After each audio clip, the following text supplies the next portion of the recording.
पहुंच गए। गाना का बोल है ललका टी-शर्ट वाला, लेकिन आप व्हाइट पहन के आए हैं। खेसारी मेरे छोटे भाई हैं, हाँ। उनको क्या कहेंगे? लाइव इंटरव्यू में कहते हैं खेसारी अरे तो मैं कहूँ तो छोटा भाई बोलते हैं तो मैं उनको बड़ा भाई बोलता हूँ। वो मेरे बड़े भाई हैं, आजीवन रहेंगे, हमेशा। वोट दीजिएगा सांसद बड़े भाई हम आगे का वोटर आईडी बना के रखा दिए। भैया प्रचार करने जाइए, प्रचार करने जाइएगा। सवाल कोई करेगा तो समझ में खेसारी जी कि संघर्ष 2 इतनी बड़ी मूवी आ रही है, साउथ वाले भी बड़े बड़े मूवियों का प्रमोशन करते हैं। क्या आपके बड़े भाई पवन सिंह जी आपके संघर्ष 2 को प्रमोट करेंगे?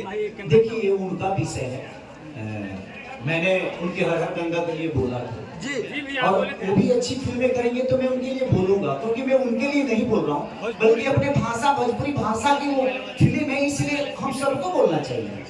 अगर अच्छी चीजें आ रही है तो हम सबको प्रमोट करना चाहिए, चाहे आप यूट्यूबर भाई लोग हैं।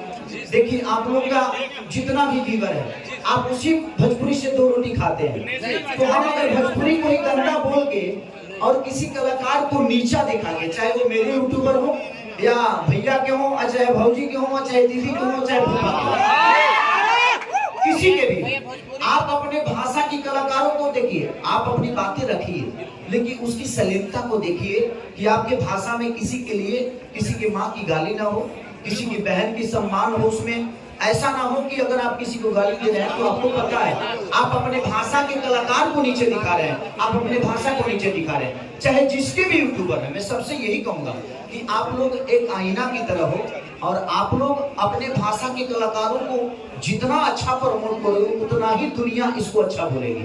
आप गंदा बोलते हो, वही दुनिया बोलती है कि नहीं यार भोजपुरी गंदा है, भोजपुरी गंदा है।